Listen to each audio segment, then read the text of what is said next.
Hello, I'm John Porter, a member of the Board of Directors of the South Dakota Hall of Fame. Joined here today by Peggy Shlanta. Peggy's the wife of Mark Shlanta, one of the 2022 honorees for induction into the South Dakota Hall of Fame. We lost Mark much too early in life, lost him earlier this year, I think probably about age 57 or something, wasn't it?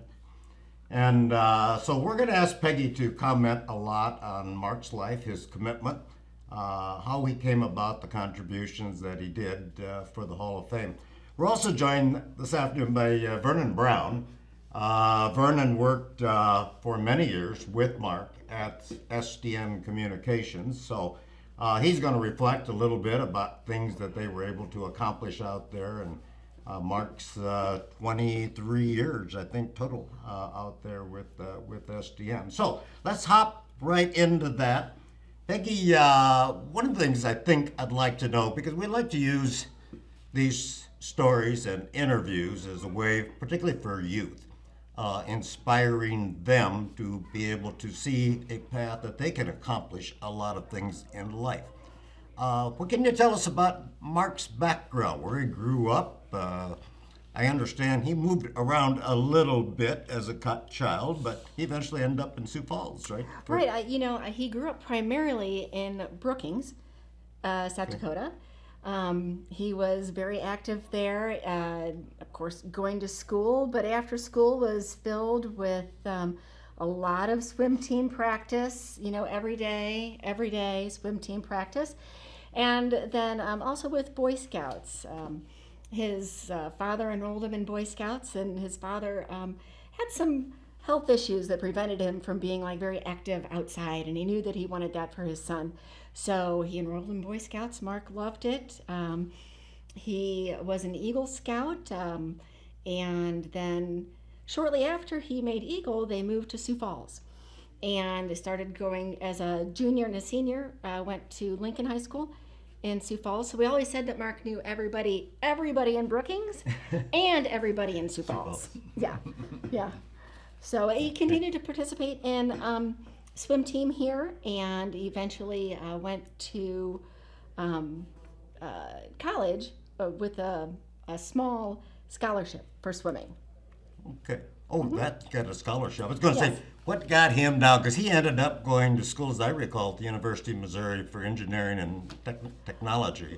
Right. If they had a swim team, a men's swim team at a level that he could participate in. He was not a Division I athlete, but he wanted to keep swimming. Oh, great. And so he did. About his third semester, the dean called him in and said, Mark, you're either going to be a very good swimmer or you're going to be a very good engineer, but I'm looking at your grades and I think you need to pick one or the other.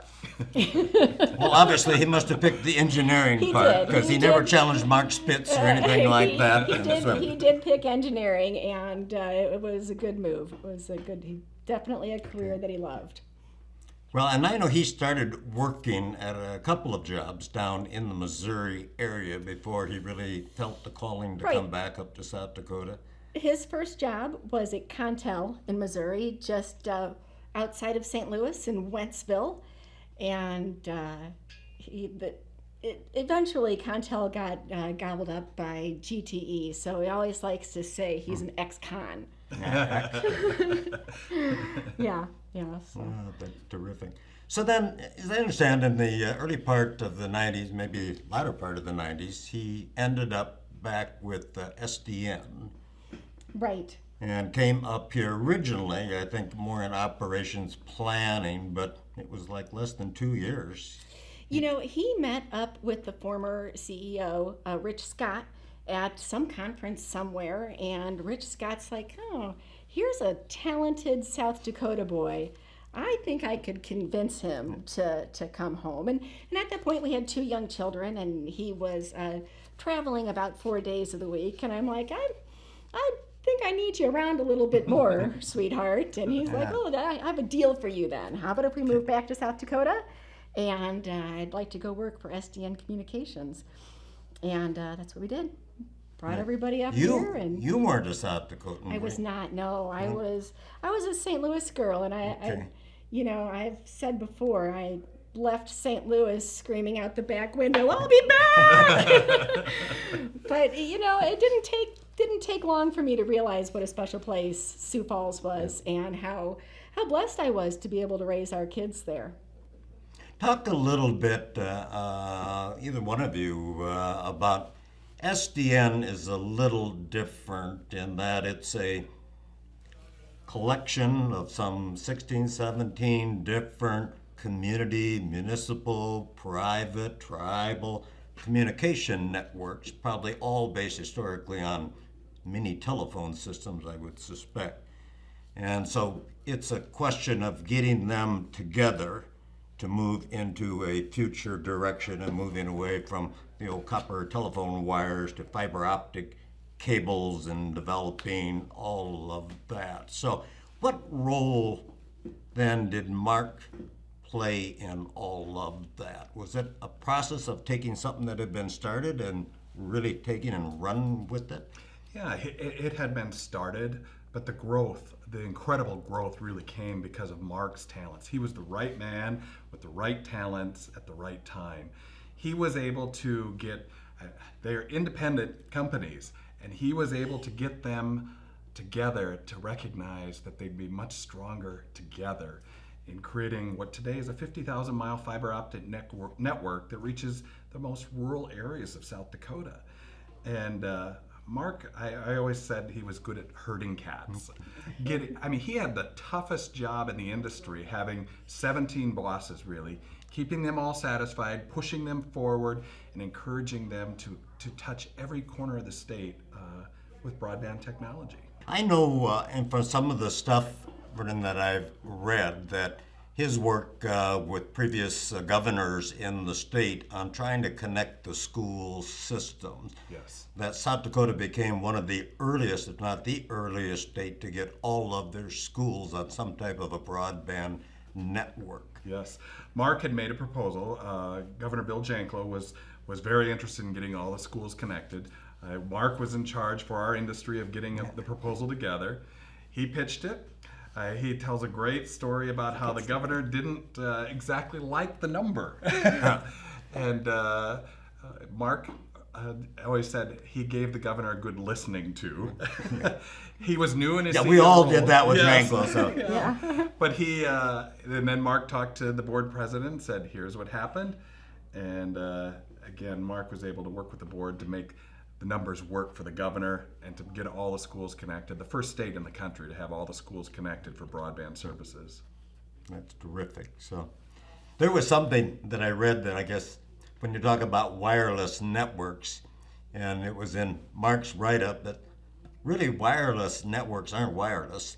You have to connect with something, and from there it goes into cable or all of this. And I know he basically was able to get, I think, about 90 or 80% of the state under the SDN network. Go ahead. Yeah. I mean, geographically. Yeah. He would first say, well, John, it's not me. yeah. It's the member companies. Absolutely. Yes. He would always, but that was part of his leadership, his humility. He always wanted to give the member companies the credit first, but he was always good about letting it be their idea and helping them make all the connections to make it happen. He was a good connector. He was a good human connector. He was a good physical technology connector, and always the last to take the credit. Servant leadership. That's what he was about. I do know because in my background, I worked with Avera Health as CEO for a large number of years. And as we started to find ways to connect our facility with what we called e-care, electronic, Yes. could be electronic emergency room care, consult, pharmacy, all those different things. We couldn't have found a better part. We couldn't have done it without SDN. And Mark took a strong leadership position in that. He did, and served on your board, and I was going to touch on that too. You know, Mark knew a good company was one that was financially secure and doing well, but a great company is one that's involved in the community. And no one demonstrated that better than Mark Shlanta. He encouraged all of us to be involved in the community, to give back in the community, and he did it by showing by example. The list of things that he was involved with in a community, made SDN a great company. Talk about that, because as I started to work with Mark, and obviously on my board for some 8 years, and it was mutually beneficial partnership, gave us a lot of insight, very focused particularly on rural, smaller communities, which is a lot of where Avera Health was formed, being in some 40 different South Dakota communities alone out there with clinics and hospitals and everything. And so to find the right partner to do that, I know was tremendous. And Mark loved serving on boards for whatever it was, because Mark wanted to know about all of those industries. He would come home and tell me about the healthcare industry. He was so excited to learn all of that new information, to expand his knowledge about how things really work and how they really get done. So being on that board, or the South Dakota Public Broadcasting Board, or the Catholic Schools Board, and just learning about, how do schools really work? Where'd you say you went to school? Lincoln? Yeah. But he's on the old Gorman board, huh? Oh, very, So very it committed. happens. So it happens. Yeah. Or in Boy Scouts, and just being able to make those connections, going to people's offices and saying, I'm raising money for Boy Scouts, or I'm raising money for Forward Sioux Falls. Let's put something together. Let's make our community better. Let's make our connections stronger. Let's build a better ship, and let's raise all And of those. Peggy, he did that in spades, because I know we took a lot of leadership from Mark, not just taking advantage of SDN and what we were doing, but we eventually ended up like in 30-some states with some form of e-care. E-care, yeah. Mhm. And those weren't SDN's networks out there, but he's the one that helped lead us to how are we going to set that. Those up. Avera became eventually the largest individual provider of electronic medicine throughout the United States. And a lot of that was driven by Mark's ideas of what you can do up here. Well, you can replicate that over here. You can be out in Virginia. You can replicate that out there. Well, So, and he had contacts all Yeah. across the country that could help make those things happen. I know a guy there. Yeah. I'll give you his number. I know a guy there. I know a guy And there. he knew their wife and their And their dog, and he knew their team, and he knew all of it. He loved knowing people.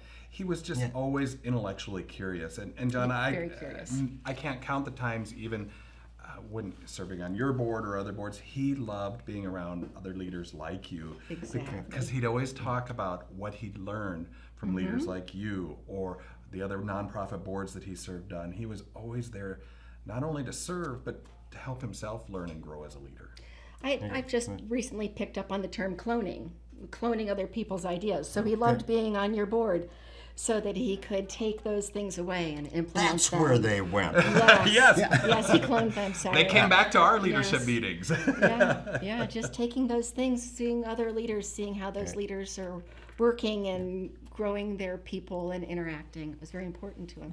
Let me maybe kind of end here a little bit, because one of the things that always struck me about Mark, obviously very engaged serving as a board or on our committees or this and that, always paying attention, read everything, probably understood it better than some of us presenting the material. So he did a great job. But one example that always kind of struck me is we'd have 3 or 4 times a year dinner for the board after a day's meetings.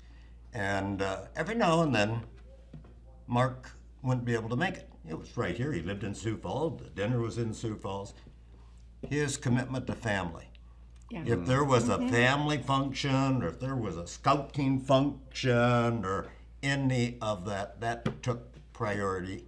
Once Yeah. the meeting was done, the business was done, business you get got into the done. social part. Yes. Family just absolutely right there. So Absolutely. It was always great to see him walk through the door. He carried that through. That was an example he set for us at the office too. Is that- Family always took precedent, and he made that clear often in meetings to staff.